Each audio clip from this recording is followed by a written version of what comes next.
होगा, अकेला प्राइवेटाइजेशन का अमल जो है उस मंजिल पर नहीं पहुंचाएगा जब सेकेंडरी मिलीनियम गोल्स में पूरी दुनिया के साथ हमारा कमिटमेंट है। SG गोल्स को हम पूरा कर, हाँ SGD उसको हम पूरा नहीं कर सकते।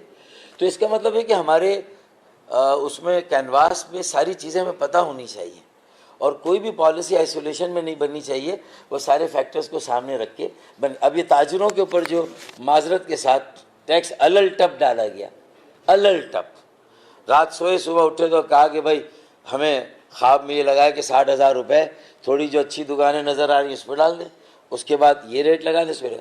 तो ज़ाहिर है कि ताजिर कैसे मानेंगे। Federation of Pakistan chamber of commerce से कहें यार आप बताएं, आपसे बताएं कि यार आप स्लैब बना कर दें, आप बताइए क्या करना चाहिए, किस तरह शुरू करना है। आपके पास ताजिर बॉडीज़ भी हैं या नहीं है? यही तरीका है, जो आप रेट दे दें वो रेट ले लेना चाहिए मेरे ख्याल में। फिर आपको भी जिम्मेदारी उठानी कि अब हमने ये रेट तो दिया है, इस रेट का मतलब तो ये है कि पहले रजिस्ट्रेशन होगी। और एक सस्टेनेबल ग्रोथ के लिए जहाँ हम हुकूमत को पाबंद करेंगे कि वो पॉलिसीज़ सही बनाएं, रेगुलेशन, ये दो काम है उसके, पॉलिसीज़ बनाना, रेगुलेशन करना। लेकिन फिर तीसरा आपकी सारी बातें मानकर ये चीज़ें आगे बढ़ेंगी तो आपका भी अल्टीमेट गोल ये होना चाहिए कि फिर ताजरों को भी 5 और 10 सालों में ये तय करना है कि हम भी अपनी आमदनी को, ज़्यादा से ज़्यादा आमदनी को सही बताएं कि हम ये कमा रहे हैं। सस्टेनेबल ग्रोथ के लिए फिर हमें भी कहीं ना कहीं जाके ये बताना होगा कि हमारी असल आमदनी क्या है, ताकि उस आमदनी पर अगर आप टैक्स दे देंगे तो ये आपको ना अकाउंटेंट रखने हैं, ना ऑडिटर रखने हैं, ना वकील रखने हैं, ना ये खातों में जाना है। आप अपनी आमदनी पर टैक्स दे दें, हम डायरेक्ट टैक्स की बेस को इतना वसी कर दें, हम वेल्थ टैक्स की शायद बात करके अमलाक और बड़ी जायदाद या बड़ी आमदनियाँ, और उसमें ताजिरों से पहले वडेरों और जागीरदारों की आमदनियाँ शामिल होनी चाहिए। बस तो जो आमदनी है अगर उस पर सही टैक्स लगना शुरू हो जाए और अपनी आमदनी पर टैक्स देने वालों का एतबार टैक्स की मशीनरी पर आ जाए, मैं सारी बातों को कह रहा हूँ, और जो टैक्स की मशीनरी के बाद जो वर्क्स डिपार्टमेंट और दीगर डिपार्टमेंट उस पैसे को खर्च करेंगे उन पर भी एतबार आ जाए तो टैक्स देने वाला बहुत खुशी के साथ अपना टैक्स देगा। जी ये है सर, इसमें हम आपकी मदद चाहते हैं ना। हाँ। इसमें अब आप जी क्या मदद कर सकते हैं? मैं ये मदद चाहता हूँ कि मेरे साथ प्राइवेटाइजेशन कमेटी में मैं डायरेक्टली आपको इंडक्ट नहीं कर सकता नेशनल असेंबली की, लेकिन आप अपने 3 या 5 मेंबर मेरी हर कमेटी में जो हम प्राइवेटाइज हो रहा है उसके ऊपर जो हमारी नज़र है, हमारा काम मॉनिटरिंग है, ट्रांसपेरेंसी है, मुकाबला है, मुसाबिकत है, ड्यू डिलीजेंस हुई है, उसके भाव असेस इवैल्यूएशन सही की गई है, और उसके बाद जो आखिरी बात आती है कि जो टेक्निकल कंपटीशन हुआ, प्रपोजल्स आए वो सही नापे तोले गए। अब फाइनेंशियल 1 अक्टूबर को PIA का आ रहा है तो आपकी एक कमेटी मेरी कमेटी के साथ लाइव स्ट्रीमिंग पे हमने करवा दिया है, तो लाइव स्ट्रीमिंग पे होगा, पूरे पाकिस्तान उसको देख सकता है और वो फाइनेंशियल बिड उस वक्त रिसीव की जाएगी। 6 कॉम्पिटिटर टेक्निकल उसमें क्वालिफाई किए हैं, 2 नॉकआउट हो गए, उनका इंटरेस्ट नहीं था, वो खुद चले गए बाहर। तो जो 2 चले गए उनकी तरफ से कोई एतराज़ नहीं है, किसी ने अब तक कोई कंप्लेंट नहीं डाली है, तो मैं भी और आप भी बिला वजह इस अमल में रखना नहीं डाल सकते। आप समझ रहे हैं? अब ये 6 आ गए, इसमें माजरत के साथ इनडायरेक्टली एक इंटरनेशनल बिडर है, इन 6 में एक इंटरनेशनल बिडर है और बाकी जो है वो लोकल हैं सारे। तो अब मैं चाहता हूँ कि उन लोकल का अभी से मैं आपके साथ शेयर कर लूँ कि भाई उनकी अपनी स्टैंडिंग क्या है, ताकि FPCCI जो कारोबार करने वाले वो भी तो मुतमईन हो कि भाई ये एक अच्छा काम होने जा रहा है। तो आप अपने 3, 4, 5 लोग दें जो मेरी कमेटी के साथ बैठे। मैं अलीम खान से कोशिश करूंगा, कहूँगा कि भाई इनका किराया आने जाने का भी प्राइवेटाइजेशन कमीशन उठा ले, देखें ये बहुत ज़रूरी है। किराया हम खुद दे देंगे। चलें, ये आपने खुद कह दिया, ये बहुत अच्छा हो गया। तो मेरी तरफ से 3 से 5 आदमी मेरी कमेटी में जो जिसे कहते हैं ना कि जिसे क्या कहते हैं कि वो एजाजी ऑनर है, वो मेरे साथ जो है वो शामिल है इनवाइट। हाँ हमने अलीम खान साहब से भी कर लिया कांटेक्ट। हाँ, और वो भी आ रहे हैं कुछ लोग। हाँ, तो उस वक्त भी हम आपको बुलाएंगे और इस बीमारी को हम नहीं छोड़ेंगे। तो इंशाल्लाह मतलब हम जो बात करेंगे भाई, हमारी जो इंतज़ामी लिमिट है इख्तियार की, वो भी हम बता देंगे, जो हमारे डोमेन में वो भी बताएंगे। खान साहब भी आएंगे। हाँ, और हम सबको मिलके इंशाल्लाह क्या करना है वो भी हम तय करेंगे इंशाल्लाह ना।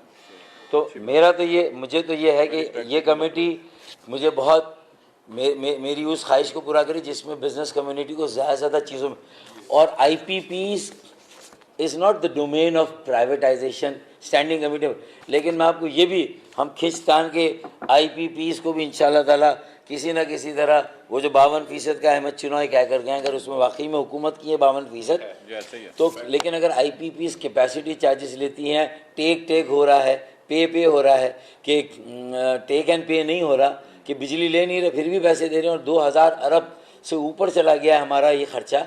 तो अब अल्लाह रसूल का वास्ता वालों से कह रहा हूँ, हाँ, क्योंकि देखें उनके पास बाकी अपनी बुनियादी बिजनेसेस हैं, वो कमा सकते हैं उससे, और उसमें हम फैसिलिटेट करेंगे। एक्सपोर्ट में आपको फैसिलिटेट करते हैं, इंपोर्ट में, जो इंपोर्ट ख़ास तौर पे एक्सपोर्ट ओरिएंटेड है उसमें हम आपको करते हैं, और जो पाकिस्तान में नागुज़ीर अशिया इंपोर्ट करनी उसमें फैसिलिटेट करेंगे, ताकि वो भी अंडर इन्वॉइसिंग ना करें। अब तो ये 29% का आपका फाइनल टैक्स रजीम की बजाय 1% की बजाय अगर आपका लग रहा है 29% वो आपकी उस पर, तो फिर आपके यहाँ से भी अंडर इन्वॉइसिंग होगी। जब अंडर इन्वॉइसिंग होगी तो डॉलर कम मिलेंगे, बाकी एक्सपोर्टर्स का पैसा भी बाहर ही पार्क हो जाएगा। हो रहा है ना भाई, हो रहा है ना, ये सारी खराबियाँ आ रही जी। हाँ, हो रहा है ना, सालों से तो हो रहा है, लेकिन अब और होगा ना, वो 30 अरब डॉलर भी नहीं आएगा। बात ये है कि अभी तक इन्होंने टैक्सेस की ही बात की है। हमें बहुत गौर से बहुत देर से सुन रहा हूँ, IPPs को भी मुबारकबाद दे रहे हैं, और टैक्स लेने की बात भी हो रही है। मैं कह रहा हूँ भाई, इतने अंधे खर्चे हैं पाकिस्तान में, इतना ज़्यादा खर्चा है कि अभी आप देखें पंजाब में, ये फारूक भाई को पहले बोल दें, मैं बीच में नहीं, एक मिनट, ये अपनी पूरी बात कर लें। अरे लिख के रखें, नोट करें, यही तो तरीका है, नोट करें फिर बोले। जी आपकी बात सुनेंगे। देखिए, ये तो ऐसा है ना कि आइडिया से आइडियाज आते हैं। मैंने तो आपकी सारी बातें लिखी जितनी आप लोग सब बोल रहे थे, सब नोट की, और ये इंशाल्लाह मेरे पास में रहेंगी। अच्छा, अब मैं अख्ताम पर आ जाता हूँ। तो ये तो मैंने हवाले प्राइवेटाइजेशन के दिए, लेकिन बात मैंने सारी ओवरऑल इकोनॉमी की भी मैंने उसको टच किया, और मैंने कहा कि इनडायरेक्ट टैक्स की बेस को बढ़ना चाहिए, सस्टेनेबल ग्रोथ से उसको मुंसलिक होना चाहिए, और उसमें वडेरों जागीरदारों की जो आमदनी अरबों की, उस पर भी आमदनी पर टैक्स लगे।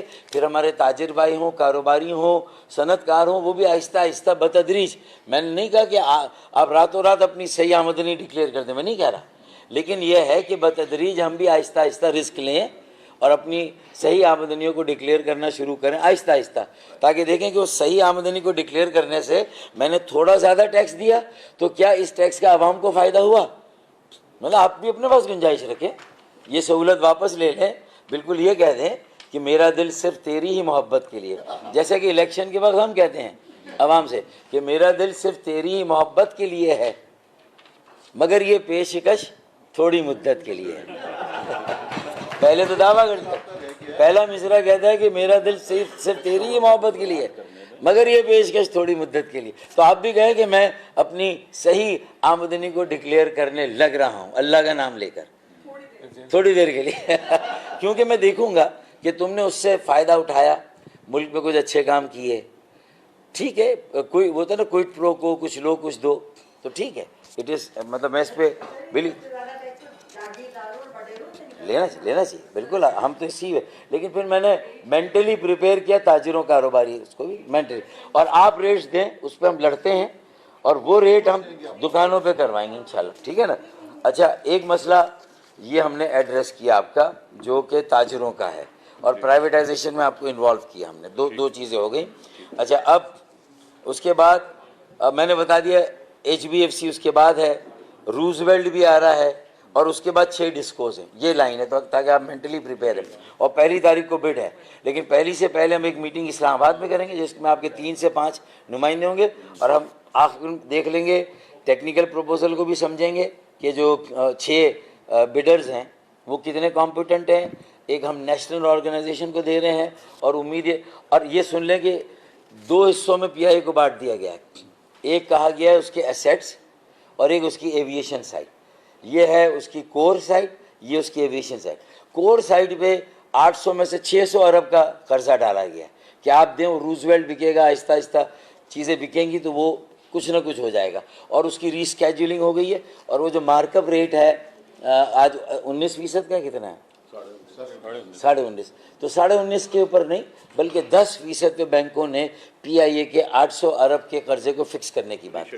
तो मेरे ख्याल में रीशेड्यूल भी हुआ है और मार्कअप रेट भी फिक्स हुआ है। तो मेरे ख्याल में which is a good thing कि भाई आपको कहीं ना कहीं बैड डेट डिक्लेयर करने से बेहतर है कि जो आ जाए वो ले लो, जो नहीं आने वाला हो तो बैड डेट का खातों में जाएगा ना।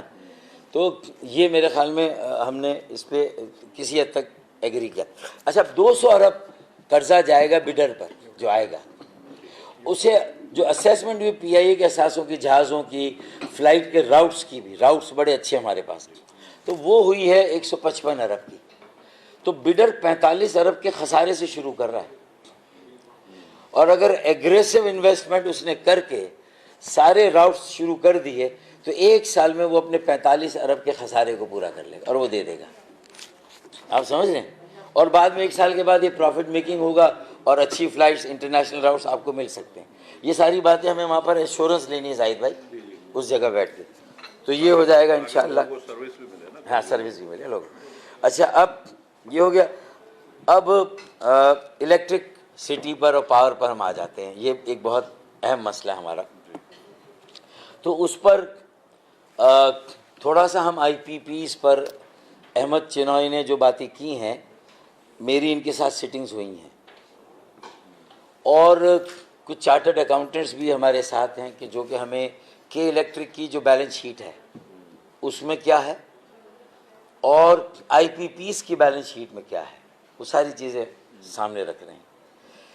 और कैपेसिटी चार्जेस के असल माहिदे जो हुए थे IPPs के, वो मोहतरमा बेनज़ीर भुट्टो शहीद की पहली हुकूमत में थे और शायद उस वक्त पावर शॉर्टेज भी थी।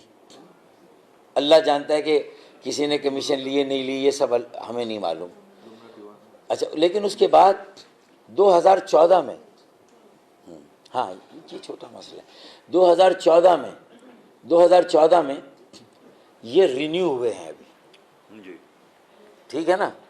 ये जो रिन्यू हुए हैं ये कैसे हो गए, ये एक बड़ा सवाल है। और उस वक्त PMLN की हुकूमत थी, हमारे हलीफ हैं, लेकिन हम इस बात की परवाह किए बगैर अगर IPPs के मसले के हल का बीड़ा हमने उठा लिया है तो फिर हम ये नहीं देखेंगे कि उसमें हमारे भी कोई कारोबारी और ताजिर दोस्त आते नहीं आते, हम ये नहीं देखेंगे फिर। हाँ, लेना पड़ेगा ये स्टैंड। तो फिर हमने ये स्टैंड लिया है, उसकी नीटी ग्रिटी में जाकर अगर खुदा ना खास्ता कोई पॉलिटिकल कॉरपोरेट नेक्सस है तो उसकी भी परवाह नहीं करनी और इसको एक्सपोज करके इस मसले को हल कराना। और हमने ये बात रख दी है प्राइम मिनिस्टर के सामने और उनसे कह दिया है कि प्राइम मिनिस्टर साहब, तो उन्होंने कहा है कि उनके देखें ये वाली बात कोट ना कीजिए, मीडिया से मेरी गुजारिश होगी। उन्होंने कहा मीडिया से मैं सिर्फ कोट कर देता हूँ लेकिन प्लीज़ इसको आपको वो ना कीजिएगा, मीडिया में ना दें, ये ऑफ द रिकॉर्ड है प्लीज़ हैं। उन्होंने कहा कि ये मसला मुझे हल करना है। उन्होंने कहा है हमारी डेलीगेशन से, जमात इस्लामी बाहर धरना दे रही थी, उसका फ़ायदा हम उठा के अंदर मुज़ाकरात हम कर रहे थे। ठीक है, स्मार्ट मूव है। हाँ, वो धरना बाहर करें, बाकी काम अंदर हम करें। तो जिससे जो काम लेना, मजदूरों से मजदूरी ली जाएगी और निगोशिएटिंग टेबल में इंशाल्लाह हम बैठे हुए होंगे। ठीक है ना। तो अल्लाह खैर करे। तो हमने इस पर खुली बात की है प्राइम मिनिस्टर साहब से और उन्होंने हमें कहा है कि ये भी ऑफ द रिकॉर्ड है, प्लीज़ भाई ऑफ द रिकॉर्ड, कि एक फ्रेमवर्क तैयार हो रहा है और जब निगोशिएशन होगी IPPs के साथ तो उसमें हम MQM को भी बिठाएंगे। आप समझ रहे हैं, ये कमिटमेंट उनसे हमें मिला है। तो उसमें हम भी बैठे और अगर कल मुझे पब्लिक करना पड़ी ये बात मैं करूँगा और उन्होंने इससे इनकार किया तो मैं कुरान लेकर आ जाऊँगा, है ना। उसमें हम भी बैठेंगे। हाँ इससे हमारा इतना वो नहीं हाँ, वो हमारी जरूरी है। अरे भाई आप तो हमारा हिस्सा हो गए ना, हमने आपको तो कह ही दिया ना। ये याद रखिएगा कि हमें हमारी आप तो लाजिम और मलजूम है हमारे साथ भाई, कह दिया ना। और ये जो आप खत्म करेंगे स्पीच तो वो वाला शेयर जरूर कहिएगा। वो भी कर दूंगा, वो भी कर दूंगा। तो अब अच्छा, एक तो IPPs के ऊपर हमारी बड़ी सीरियस गुफ्तगू हुई है अब उसमें उनकी मसलहतें कहाँ आड़े आ जाती है, अभी उनका फ्रेमवर्क तैयार हो रहा है मुज़ाकरात का, इंगेज करने का। और मेरे पास मुझे ये भी अंदिया मिला है कि सिर्फ सिविलियन गवर्नमेंट नहीं, बल्कि हमारी गवर्नमेंट के जो नॉन सिविलियन आर्म्स होते हैं जो इम्पोर्टेंट, वो भी शायद कहीं इसमें अपना वज़न डाल रहे हैं। तो फिर ये मसला हल होने का चांस थोड़ा ज़्यादा हो जाएगा। अगर SIFC को भी कामयाब होना है तो जो बाहर का इन्वेस्टर भी आएगा, सऊदी हो, UAE का, उसे भी IPP के मसले से तो निमटना होगा ना भाई। तो इस मसले को तो हल करना पड़ेगा, वरना उसके बगैर तो जाहिर है कि यहाँ से अमरेली वालों का क्या हाल हुआ है मेरे इल्म में, मुझे इल्म है अमरेली वालों का, अली भाई का, अब्बास भाई एक्सपेंड कर रहे थे, लोगों को रोज़गार दे रहे थे, मुल्क की कंस्ट्रक्शन की तामीरात की ज़रूरत पूरी करने के लिए कितनी इन्वेस्टमेंट की, लेकिन आज रोज़ाना का 50 करोड़ का नुकसान कर रहे हैं। ऐसा है या नहीं है? तमाम इंडस्ट्रीज कर रही है, तमाम इंडस्ट्रीज कर रही हैं। स्पिनिंग इंडस्ट्री बंद हो गई। ये भी मीडिया में नाम वाम ना दे, नाम नहीं दे रहा भाई, ये भी ऑफ द रिकॉर्ड है, लेकिन चूँकि ये घर की बात थी तो इसलिए मैंने दी। इसी तरीके से मुझे पता है कि अमीनुल्लाह भाई IT वालों ने जब लोकल मोबाइल मैन्युफैक्चरिंग को अलाउ किया तो लांडी या कोरंगी में 2 इंडस्ट्री लगी, वो दोनों भी बंद हो गई हैं। टेक्सटाइल इंडस्ट्रीज़ में भी एक यूनिट लोग बंद कर रहे हैं, मेरे इल्म है, मुझे सब पता है। आप शिफ्ट कर दें।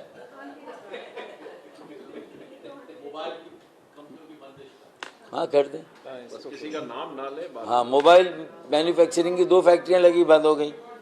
टेक्सटाइल इंडस्ट्री बंद हो रही है, हाँ नाम ना ले, है ना। 3 भाई थे, 2 को कहा भाई तुम काम करो, तीसरा यूनिट करके दुबई में लगाओ।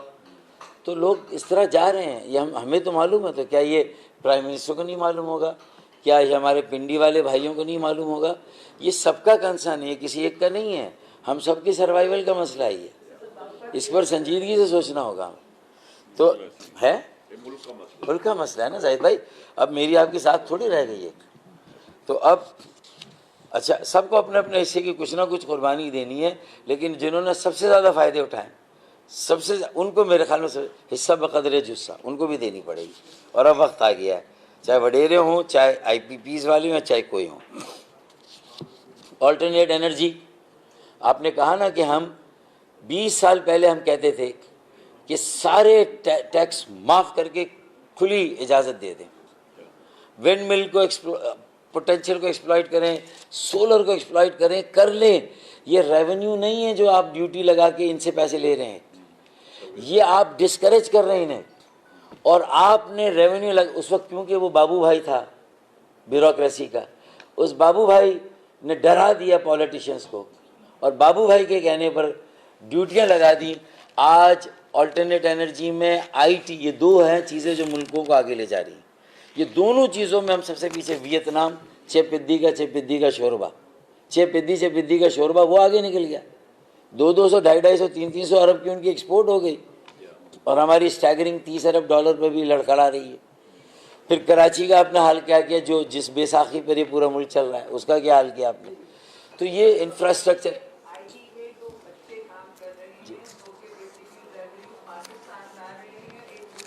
पेपैल नहीं है, रेवेन्यू ट्रांसफ़र नहीं हो रहा, वो सब उसकी फर्दर इन्वेस्टमेंट नहीं है, सॉफ्टवेयर हाउसेस।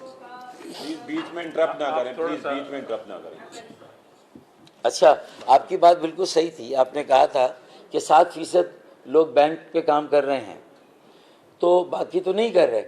तो आप उस इन्फ्लेशन को, जो मॉनेटरी इन्फ्लेशन है, and that monetary inflation is because of your black economy, the money that is not coming into your revenue and tax pool, तो वो मनी जब अपना जादू दिखाती तो आपको लगता है इतना पैसा, डिमांड और सप्लाई में जब गैप बढ़ता है तो चीज़ें महंगी हो गई, तो आप उसको कहते हैं इन्फ्लेशन।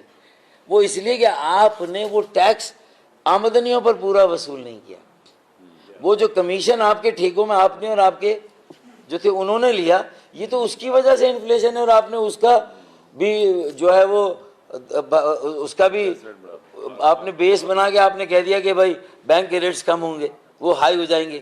तो इसलिए नहीं होगी कि जब आप ये भी कर देंगे तो इन्वेस्टमेंट ख़त्म, प्रोडक्शन ख़त्म, एम्प्लॉयमेंट ख़त्म, एक्सपोर्ट ख़त्म, ज़र तरसील ख़त्म, ज़र मुबादला ख़त्म। तो जब ये भी ख़त्म तो फिर आप कहाँ पर खड़े? पैदावारी अमल ख़त्म, सरमायाकारी अमल ख़त्म, तो आप वहाँ खड़े हैं। अब कॉस्ट पुश इन्फ्लेशन होगा। पहले था मॉनिटरी इन्फ्लेशन। मॉनिटरी इन्फ्लेशन की वजह को समझे बगैर, उसकी जड़ को ख़त्म किए बगैर आपने उसको लिंक कर दिया मार्कअप रेट से। मार्कअप रेट से आपने कर दिया कॉस्ट पुश इन्फ्लेशन। हम तो इस इकोनॉमी को हमने तो समझा है ना भाई। तो दुनिया की थ्योरी यहाँ के इन्फ्लेशन पर नहीं आएगी। आपने सही कहा, very rightly point, I am very happy. अब ये बात इनकी काश औरंगज़ेब साहब समझें, काश ये बात इसहाक डार समझें, काश ये बात नवाज शरीफ जो खुद एक कारोबारी ताजिर, से जाना चाहिए। हाँ जानी चाहिए। तो ये आपकी बात बिल्कुल सही थी जो मुझे दिल को लगी।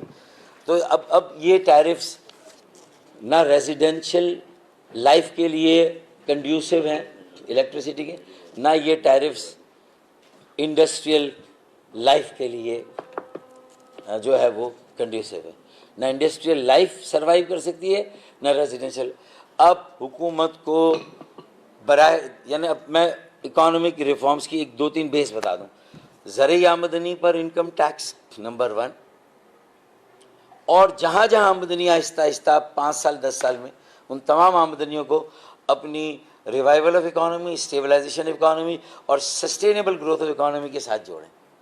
उनको अगर हम ये 10 साल में कर रहे हैं, आप 10 साल में अपनी सही आमदनी में डिक्लेयर, अभी ना करें, आहिस्ता आहिस्ता करें, बात करें, इंगेज करें, डील करें, सौदा करें। अब ये सारी बातें, तो पहला डायरेक्ट टैक्स, हम उस पर जाएं। आप भी फोकस करें, हम डायरेक्ट टैक्स पे जाएंगे। लेकिन वो डायरेक्ट टैक्स का फिर मसरफ हो, इस्तेमाल हो, उसका खर्चा करना, डायरेक्ट टैक्स लेने वाला भी कहीं हमारी आमदनी को देख के आके हमारे सर पे ना सवार हो जाए। हम बतदरीज अपनी आमदनी डिक्लेयर करेंगे और तुम आके कहते हो कि अगर नहीं करोगे तो मुझे फिर इतना दो। वो हो रहा है ना, जो ह्यूमन टच को कम करना, टैक्स रिफॉर्म्स में इन सारी चीज़ों, वो सारी चीज़ें तो अपनी जगह हैं ही। अच्छा, अब हम इसी पे मैं एक बात कर लूँ और कि देखें के इलेक्ट्रिक के ख़िलाफ़ हमने कल मुजाहरा किया। हालांकि मुझे मालूम है कि के इलेक्ट्रिक के अपने हालात भी कोई अच्छे नहीं हैं। जब से उनका जो मेन इन्वेस्टर था अबराज, उनके वो जब उसमें गए तो यहाँ बिल्कुल ये कश्ती बेबादमा हो गई। ये तो है ना, तो उसकी बैलेंस शीट देखें तो हमें नज़र आती चीज़ें। अच्छा, अब जब ये सिचुएशन हो गई तो हमने फिर भी मुजाहरा वहाँ से शुरू किया कि ज़रा छोटा आदमी या कमज़ोर आदमी, उसकी गर्दन को पकड़ना ज़रा आसान होता है। तो हमने कल उनसे ये कहा कि देखिए, तुम 1.5 रुपये का जो सरचार्ज लगा रहे हो, जो कि माजी का तुम्हारा ड्यू है, अरे छोड़ो यार, ख़त्म करो, आगे बढ़ो। 3.5 रुपये पब्लिक होल्डिंग कंपनी है जो गर्दिशी कर्ज़ों की है, जिससे ना कराची का सनतकार, ना रिहायशी सारिफ हमारा लेना देना नहीं है, ना के इलेक्ट्रिक।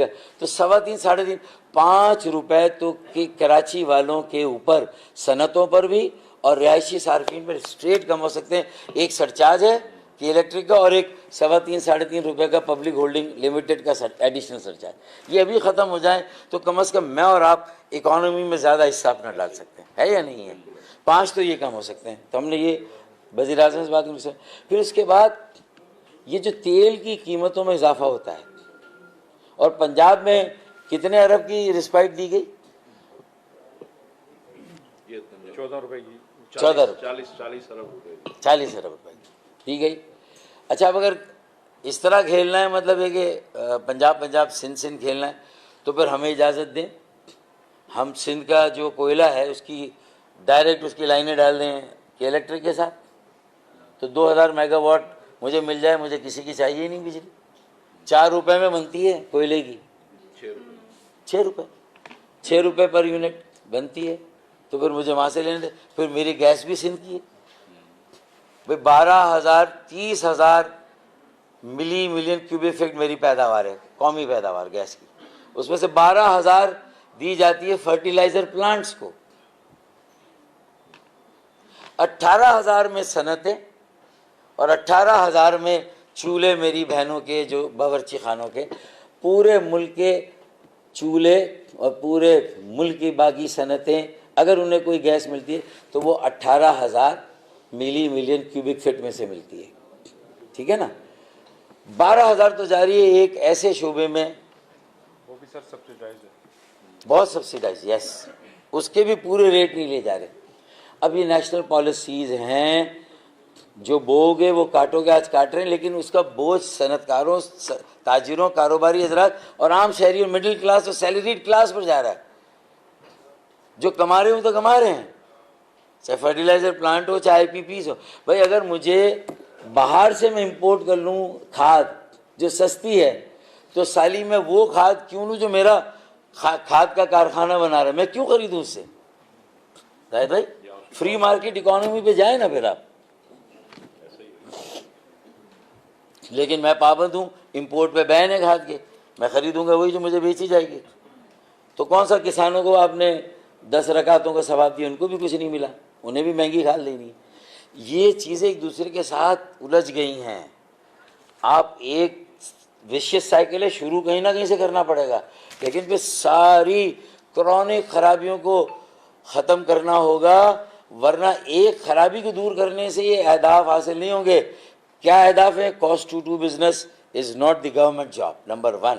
दूसरा अहदाफ क्या है कि we have to go for economic reforms जो लीड करेंगे रिवाइवल, स्टेबिलिटी और सस्टेनेबल ग्रोथ। ये सब करने के लिए सारी चीज़ों को साथ चलना होगा, और बिजनेस कम्युनिटी को एक एक पॉलिसी, एक एक रिफॉर्म एजेंडा, एक एक टैक्स के रेट अगले 10-15 सालों के पता होंगे, कंसिस्टेंसी होगी पॉलिसी में, ताकि इन्वेस्ट करेंगे। पता चला वो जिनका नाम मैंने लिया था स्टील इंडस्ट्री का, उनको इसलिए उन्होंने तो एक्सपैंड कर दी, बाद में इतने टैक्सेस लग गए कि वारा ही नहीं खाता बिजनेस, तो बंद करना पड़ा सब कुछ। जो चल रहे थे प्लांट वो भी बंद कर दिए। तो ये हो रहा नहीं हो रहा। अब आप आइए, तो IPPs पर हम, अच्छा फिर ये टैरिफ वारा नहीं खाते, गैस, बिजली, ये बिल नहीं वारा खाते, सनतों को भी और उनको, और दुकान वालों पर भी।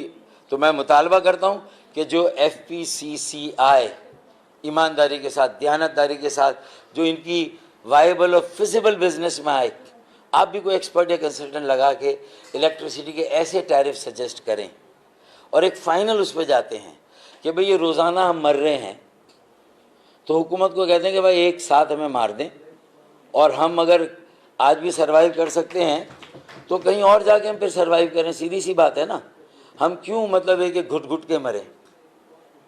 घुट घुट के नहीं मरना चाहते, हमें एक साथ मार दें। हाँ हाँ, ये भी, ये आप इनको भैया वो अपनी जो हमारा विंग है वो स्पेशल वाला, उसमें ज़रा भर्ती करें। अच्छा जी, अब तो ये IPPs हो गए, दुकान इलेक्ट्रिसिटी टैरिफ्स हो गए, और जो बेजा और बिला वजह। फिर देखें, लड़ने को तो सुप्रीम कोर्ट में हम सब चले जाते हैं। अगर रॉ मटेरियल पे टैक्स लग रहा है ना किसी चीज़ की मैन्युफैक्चर पे, तो फिनिश प्रोडक्ट पे नहीं लग सकता। मैंने पहले भी कहा था 17% का टैक्स है तेल की इंपोर्ट पर, और वही तेल जब बिजली बनाने में यूज़ होता है तो 17-18% का और टैक्स है उस पर। तो ये डबल जियोपर्डी है। तेल वाला एडजस्ट होता है? अच्छा, मेरे इल्म में नहीं होता। अच्छा, फिर 10 तरह के विद होल्डिंग टैक्स भी तो लगे। कौन से इनकम टैक्स में से हमारे वो कट रहे हैं? वो भी एडवांस होता है। हाँ, लेकिन कट कहाँ रहा है? मैं क्लेम करूंगा तो कटेगा ना भाई। अच्छा, उसके बाद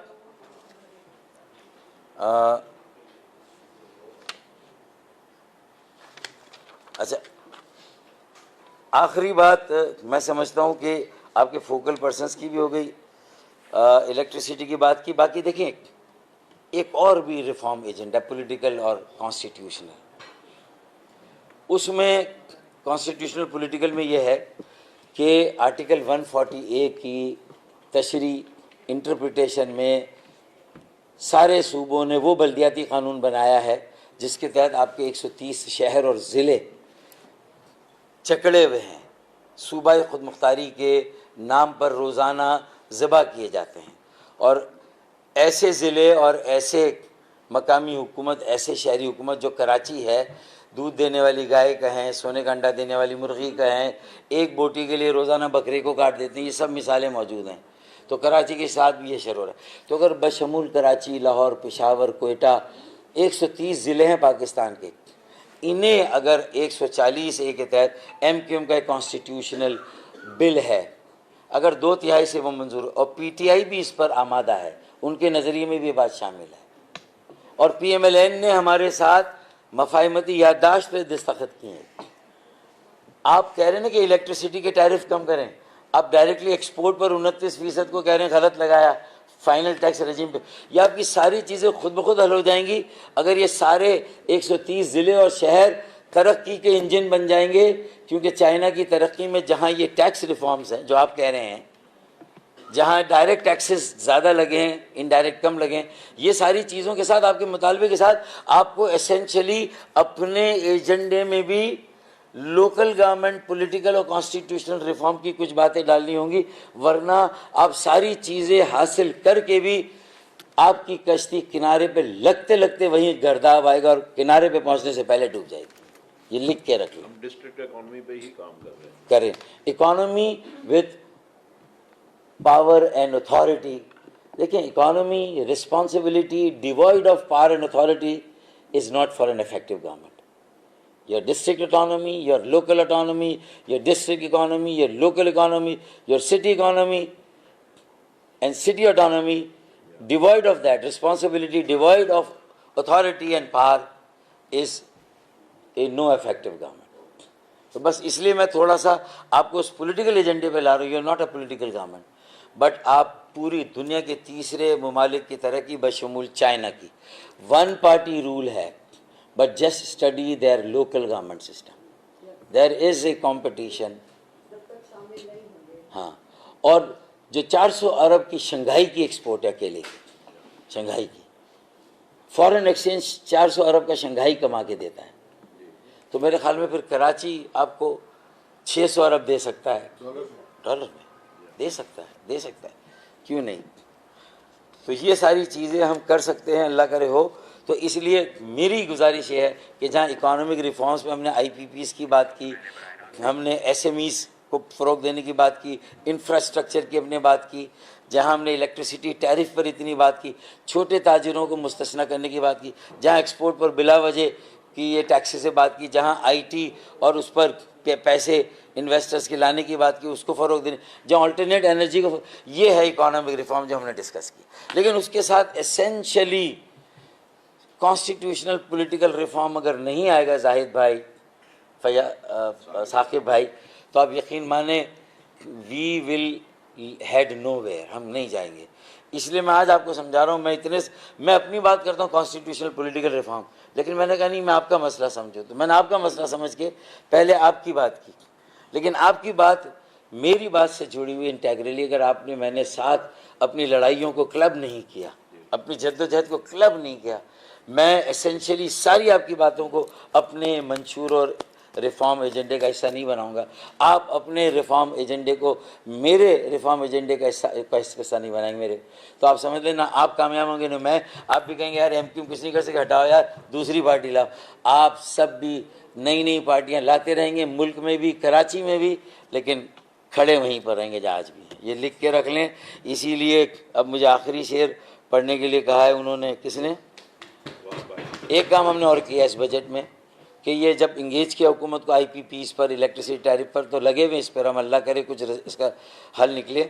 लेकिन एक काम हमने और किया कि पहली मरतबा कराची के इंफ्रास्ट्रक्चर, उसमें सबसे ज़्यादा पैसा 40 अरब रुपए हमने K4 पर रखवा दिए, और नेक्स्ट वीक हम इंशाल्लाह K4 की प्रेजेंटेशन लेने जा रहे हैं। मैं चाहूँगा उसमें भी हम जब आए तो आप 2-4 आपके भी लोग चले। मैं एक सिर्फ रिक्वेस्ट करना चाहूँगा फारूक भाई, बिफोर योर कंक्लूजन, कि आप हमें 5 लोगों के हम नाम देंगे। हाँ, वो तो तय होगा। आप हमें हाँ, उस पर ऑफिशियल लेटर, हाँ देंगे, मैं दूंगा आपको ऑफिशियल, ताकि वो बात जाहिर है, हम बात करें। मैं दूंगा आपको, बिल्कुल ठीक है? बिल्कुल। दूसरा नंबर ये है कि मैं अभी जो बात कर रहा था, हाँ। कि हम जो भी बात कर रहे हैं सिर्फ टैक्स के ऊपर ही बात कर रहे हैं। हाँ। आप टैक्स को भुला दें, क्योंकि हमें पे ऐसे ही बहुत टेंशन होती है। टैक्स को भूल के कोई बात करें, वो ये है कि आप अपने गवर्नमेंट में लोगों को कहें कि कम से कम खर्चा करें। जो अंधी खर्चा अच्छी चल बात रहा है, हम आपको लिख के देते हैं, आप उनको रिवाइव करें और जाके उनको सही। कहें कि खर्चा कम करेंगे तो कारोबार चलेगा। ये आपको मैं PI के बारे में बता दूं हाँ। कि PI में जितने लोगों की ज़रूरत थी, इतनी जरूरत नहीं थी, पॉलिटिकल पार्टी आई तो उसने क्या किया, असल में वहाब भाई, ये तो मैं देखिए, मैंने जो बातें बिठा दिया। मैं बातें की, मैंने मिसालें बहुत कम दी हैं, लेकिन दी इसलिए कि उससे वजाहत हो, वरना मेरे ख्याल में मेरे उमूमी जुमलों में जनरली वो सारी ये अलामतें जो आप कह रहे हैं ना, हमने बीमारियों और उसकी जड़ को पहुंचना है तभी। हाँ है, बस आखिरी शेर तो पढ़ दूं यार। आखिरी शेर पढ़ लेते फिर मैं थोड़ा सा इसको करूँगा समाप्त करके। हाँ, देखें, इसीलिए मैं ये कहता हूँ कि हमारे पास तजुर्बा है, एमकेएम के पास, हमारे पास एक्सपोजर है, एजुकेशन है, लगन है, पैशन है, मेहनत है, और हम भी रिवाइवल, स्टेबलाइजेशन और सस्टेनेबल ग्रोथ पर अपनी पार्टी को भी ले जा रहे हैं। तो अब मैं आपसे एक्सपेक्ट करूँ इकोनॉमिक रिफॉर्म्स, और आप मेरे पॉलिटिकल मेन एजेंडा का सपोर्ट करो, मैं ऑर्गेनाइजेशन को उसी तरह उसके खराबी और बिगाड़ को रहने दूं, तो ये भी आपको यकीन दिलाता हूँ कि 1 साल में इंशाल्लाह ताला आप एक ऐसी एमकेएम देखेंगे जैसा कि आपको लगेगा कि आप लेबर ब्रदर्स और प्रॉक्टर एंड गैम्बल के किसी ऑफिस में आ गए, आप किसी जहाँ कनेक्ट के ज़रिए हमने लोगों के साथ अपने आप को कनेक्ट किए। मैं सिर्फ ये कि हम 50% लोग अपनी पार्टी के ऑफिस में यंगस्टर्स को ला रहे हैं 35 साल से कम, और 50% इंशाल्लाह अगले इलेक्शन बल्दियाती हों या जनरल हों, उसमें 50% सीटें इंशाल्लाह ताला 35 साल से कम उम्र के लौंडों को दी जाएगी, बेटियों को दी जाएगी इंशाल्लाह ताला। और आखिरी शेर, अब शेर बदल देता हूँ, दूसरा दूसरा बदलना जो हमारा टाइम आने वाला हुआ भाई, वो तो देखें, जब अगर ये economic reforms, constitutional political reforms और ऑर्गेनाइजेशनल रिफॉर्म्स, ये तीनों करें सारी पार्टियां और एमकेएम हम सब मिलके, तो इंशाल्लाह ये विन विन सिचुएशन होगी। इसीलिए ये जो स्टेटस को है उसके नाम पे एक शेर पढ़ देते हैं कि कुछ देर की खामोशी है फिर शोर आएगा, कुछ देर की खामोशी है फिर शोर आएगा, अरे स्टेटस को का सिर्फ वक्त आया है, सस्टेनेबल ग्रोथ का दौर आएगा। पाकिस्तान जिंदाबाद। बहुत बहुत शुक्रिया। एक मिनट ज़रा प्लीज़, मैं थोड़ा सा इसको समाप्त करूँ। फारूक भाई, आपका बहुत शुक्रिया, आपने बड़ी डिटेल में हमारी हर बात का जवाब दिया।